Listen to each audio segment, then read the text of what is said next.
5장 하나님을 경외하여라. 하나님의 집에 들어갈 때는 발걸음을 조심하여라. 그분께 배우겠다는 겸손한 마음을 품어라. 그것이 생각 없이 재물을 바쳐서 유익은커녕 해만 끼치는 것보다 훨씬 낫다. 함부로 입을 놀리거나 생각 없이 말하지 마라.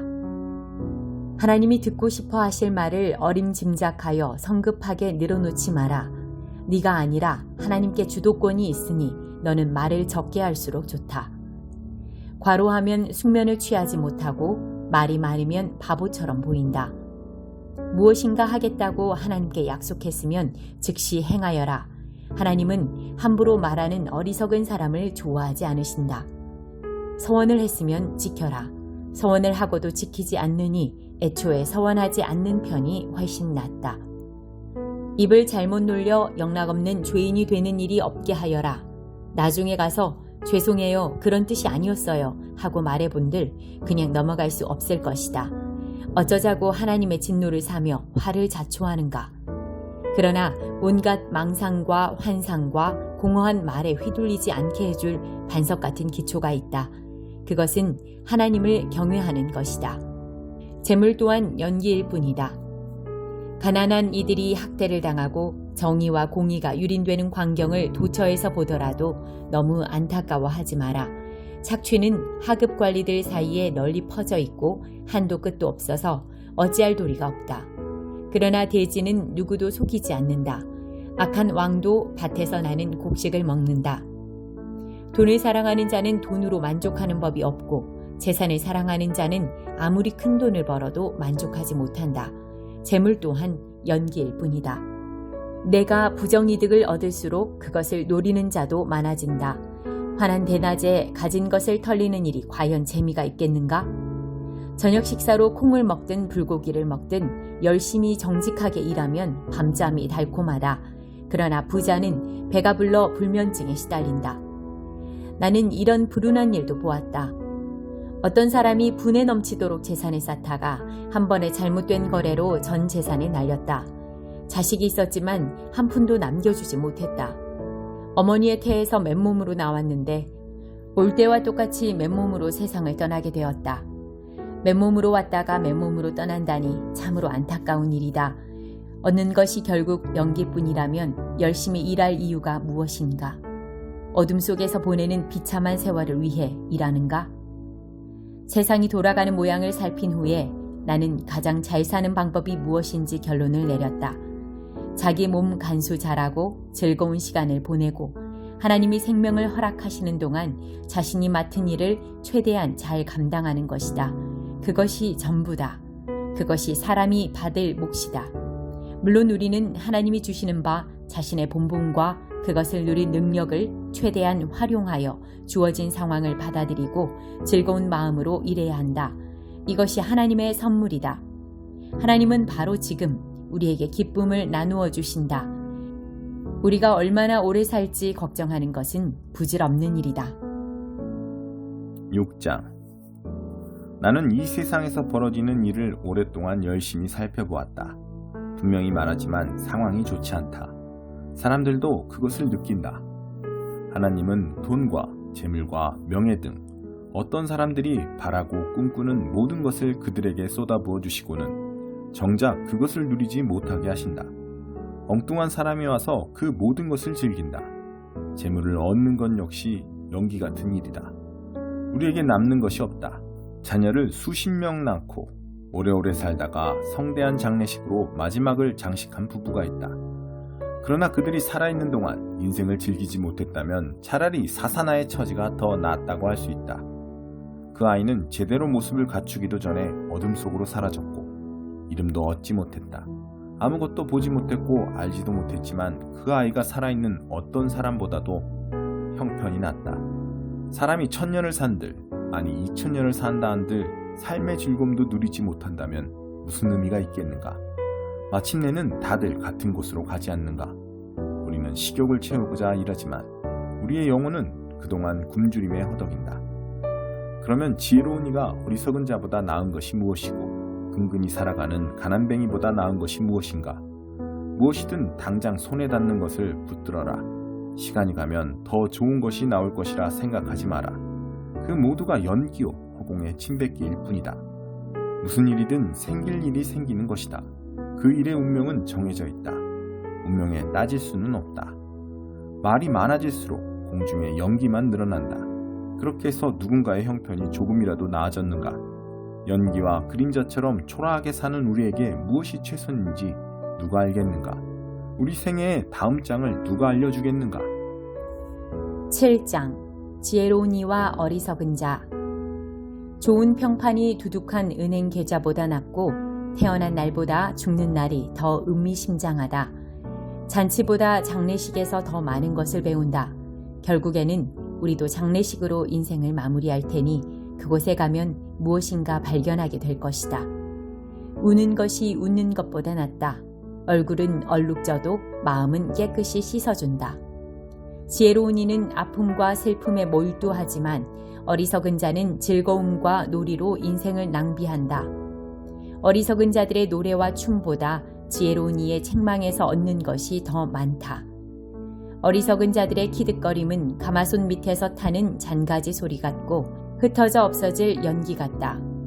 잔인한 학대는 지혜로운 사람의 총기를 앗아가고 아무리 용감한 사람이라도 무너뜨린다. 시작보다 끝이 낫다. 돋보이는 것보다 끈질긴 것이 낫다. 성급하게 화를 내지 마라. 분노는 부메랑이 되어 돌아온다. 머리에 난 혹으로 어리석은 자를 알아볼 수 있다. 좋은 시절 어디 갔나 하고 자꾸만 묻지 마라. 지혜로운 사람은 그런 질문을 하지 않는다. 지혜도 좋지만 돈까지 있으면 더 좋다. 특히 살아있는 동안에 둘 다 얻으면 더 좋다. 지혜와 부, 이 둘은 이중 보호장치와 같다. 게다가 지혜를 얻는 자는 활력까지 덤으로 얻는다. 하나님께서 행하시는 일을 잘 들여다보아라. 창조주가 구부려 놓으시고 빗돌빗돌하게 해놓으신 것을 누가 곧게 펼 수 있겠는가? 좋은 날에는 즐겁게 보내고 나쁜 날에는 양심을 살펴보아라. 하나님은 두 날을 다 마련해 놓으셨으니 어떤 것도 당연하게 여기지 않게 하시려는 것이다. 짧고 헛된 인생을 살면서 나는 다 보았다. 착한 사람이 착한 일을 하다가 쓰러지기도 하고 나쁜 사람이 그지없이 악한 일을 하면서 오래 살기도 한다.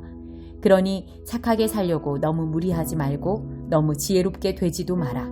그래봤자 아무것도 얻지 못한다. 그러나 못되게 살아서 일부러 위험한 길을 택하지는 마라. 쓸데없이 명을 재촉할 까닭이 무엇인가. 이것도 잡고 저것도 놓치지 않는 것이 제일이다. 하나님을 경외하는 사람은 현실의 한 부분만 붙들지 않고 모든 면을 책임감 있게 아우른다. 지혜는 지혜로운 한 사람에게 성을 지키는 10명의 힘센 자보다 더 큰 힘을 준다. 이 세상에는 완전히 선한 사람, 완벽하게 순수하고 죄 없는 사람이 하나도 없다. 남의 대화를 엿듣지 마라. 너에 대한 듣고 싶지 않은 험담이라도 나오면 어쩌려는가. 너도 몇 번 그래 본 적 있지 않은가? 면전에서 못할 말을 당사자가 없는 자리에서는 하지 않았는가? 나는 지혜를 구하고자 모든 것을 시험해 보았다. 지혜롭게 되고자 했지만 지혜는 내가 닿기에는 너무 멀었고 내가 헤아리기에는 너무 깊었다. 지혜를 온전히 찾아낸 사람이 있을까? 나는 온 힘을 다해 집중하여 지혜, 곧 인생의 의미를 연구하고 살피고 구했다. 악과 우둔함, 어리석음과 광기가 무엇인지도 알고 싶었다. 그리하여 한 가지를 발견했다. 남자를 유혹해 마음대로 할 계략을 꾸미는 여자는 감당 못할 존재라는 사실이다. 운 좋은 사람은 그런 여자를 피하지만 우둔한 자는 붙잡히고 만다. 이것은 경험으로 알게 된 것이요. 인생의 의미를 탐구하다 알게 된 바를 종합한 내용이다. 그러나 내가 찾던 지혜는 발견하지 못했다. 지혜롭다고 할 만한 사람은 1000명 중에서 1명도 찾아내지 못했다. 하지만 답답함 속에서 나는 한 줄기 깨달음을 얻었다. 하나님은 사람을 참되고 올바르게 만드셨지만 우리가 상황을 엉망진창으로 만들었다는 사실이다. 8장 지혜롭게 되어 인생의 의미를 해석할 줄 아는 것만큼 좋은 일은 없다. 지혜는 사람의 눈을 빛나게 해주고 말과 행실을 부드럽게 해준다. 엄숙히 복종을 맹세했으니 너는 왕의 명령대로 행하여라. 내가 받은 명령에 대해 미리 염려하여 넘겨짓지 말고 맡겨진 임무가 싫어하는 것이라는 이유로 발을 빼지 마라. 너는 내가 아니라 왕의 뜻을 섬기고 있다. 왕이 결정권을 갖고 있다. 누구도 감히 왕에게 뭐 하시는 겁니까? 하고 말할 수 없다. 명령을 수행해서 손해볼 일이 없고 지혜로운 사람은 신속하고 정확하게 명령을 수행한다. 모든 일에는 알맞은 때와 알맞은 방법이 있는데 불행히도 우리는 대부분 그것을 놓치고 있다.